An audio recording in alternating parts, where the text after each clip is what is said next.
প্রধানমন্ত্রী শেখ হাসিনার বাসায় কাজ করা পিয়ন এখন 400 কোটি টাকার মালিক। প্রিয় দর্শক, অবাক হচ্ছেন? প্রধানমন্ত্রী শেখ হাসিনা কথাটি নিজেই বলেছেন। সোশ্যাল মিডিয়ায় বিষয়টি নিয়ে তুমুল আকারে আলোচনা সমালোচনা হচ্ছে। প্রিয় দর্শক, বিস্তারিত জানবেন আজকের এই ভিডিওতে, তাই সবাইকে বলবো ধৈর্য ধরে না টেনে সম্পূর্ণ নিউজটি দেখবেন, শুনবেন, মন চাইলে শেয়ার করে দেবেন। চলুন একটা লাইক দিয়ে আমরা মূল নিউজ শুরু করছি। প্রধানমন্ত্রী বলেছেন যে আমার বাসায় কাজ করা পিয়ন এখন 400 কোটি টাকার মালিক। দুর্নীতির বিরুদ্ধে জিরো টলারেন্স বাস্তবায়নে কোনো ছাড় দেওয়া হবে না বলে হুঁশিয়ারি করেছেন প্রধানমন্ত্রী শেখ হাসিনা। রবিবার 14 জুলাই বিকাল 4টার পর প্রধানমন্ত্রীর সরকারি বাসভবন গণভবনে চীন সফর নিয়ে আয়োজিত সংবাদ সম্মেলনে তিনি এমন মন্তব্য করেন। দুর্নীতির বিরুদ্ধে তিনি বলেছেন যে দুর্নীতির বিরুদ্ধে হাত যখন দিয়েছি আমি ছাড়ব না। দুর্নীতিবাজ ধরছি বলেই এখন সবাই জানতে পারছেন। আমার বাসায় কাজ করে গেছে, সেও এখন 400 কোটি টাকার মালিক। হেলিকপ্টার ছাড়া চলেই না। তার অপরাধ জানতে পেরেছি, পরে তাকে বের করে দিয়েছি, নিজের মতো ব্যবস্থা নিয়েছি। তিনি বলেন, আপন পর জানি না, দুর্নীতি যেখানে হোক, যেই হোক, আমি তাকে ধরবই। জিরো টলারেন্স যখন বলেছি তখন করেই ছাড়ব। অনেক সময় জীবন বাঁচাতে দ্রুত সিদ্ধান্ত নিতে হয় উল্লেখ করে প্রধানমন্ত্রী বলেন, করোনা ভ্যাকসিন টেন্ডার ছাড়াই দ্রুত কিনতে হয়েছে, মানুষকে বাঁচিয়েছে। নিয়ম নীতি দেখতে গেলে তখন মানুষ বাঁচাতে পারতাম না। টেন্ডারে কিনতে গেলে কতদিন লাগতো? এখন যদি কেউ সেখানে দুর্নীতি খুঁজতে যেতে পারেন, তবে সাংবাদিকদের তথ্য খোঁজা এবং ফাইল চুরি কখনো এক বিষয় নয়।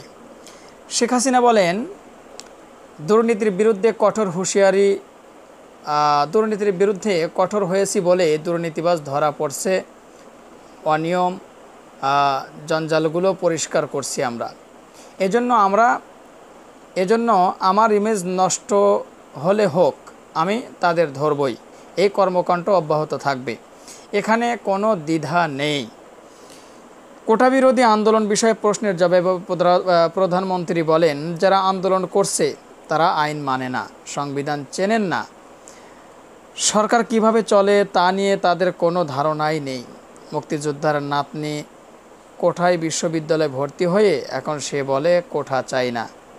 ওই মেয়েকে বলবো বিশ্ববিদ্যালয় থেকে বেরিয়ে বাড়ি গিয়ে বসে থাকুক, কোনো দরকার নেই পড়াশোনার।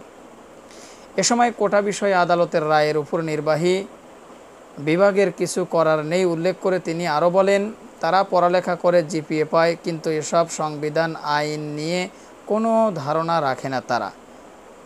আদালত তো রায় দিয়েছে, এখানে নির্বাহী বিভাগের কিছু করার নেই। এটি আন্দোলনকারীদের বুঝতে হবে।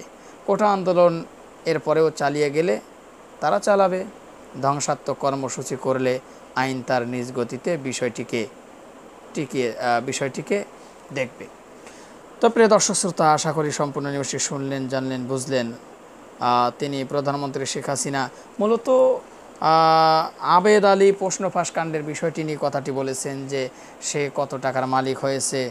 যেমন এর আগে কি বলে আপনার পুলিশের আইজিপি, আরও অনেকেই কিন্তু মতিউর রহমান, এই যে ধীরে ধীরে সব কিছু ফাঁস হচ্ছে। প্রধানমন্ত্রীর কথা যে তিনি সব জঞ্জালগুলো সাফ করবে এবং তিনি ইচ্ছা করে সবগুলোকে ধরে নিয়ে আসতেছে। তার বাসায় যে পিয়ন ছিল তার এখন নাকি 400 কোটি টাকার সে মালিক এবং সে নাকি হেলিকপ্টার ছাড়াই চলে না। এটা হলো প্রধানমন্ত্রীর দাবি বা এই ভাষ্যটাই দিয়েছে। আর এটা নিয়ে কিন্তু সোশ্যাল মিডিয়া তুমুল আকারে আলোচনা সমালোচনা হচ্ছে। তো যাই হোক প্রিয় দর্শক, বিস্তারিত জানালাম আজকের এই ভিডিওর মাধ্যমে। তো আপনাদের মূল্যবান মতামত ভিডিওর কমেন্ট বক্সে জানাতে ভুলবেন না। আর হ্যাঁ, পারলে ভিডিওটি শেয়ার করে সবাই দেখার সুযোগ করে দেবেন। আর আমাদের এই পেজে নতুন হলে ফলো করবেন, চ্যানেলে দেখলে সাবস্ক্রাইব করবেন। যারা ইতিমধ্যেই করেছে তাদেরকে ধন্যবাদ জানিয়ে ভিডিওটি এখানে শেষ করছি। সকালে ভালো থাকবেন, সুস্থ থাকবেন। আল্লাহ হাফেজ।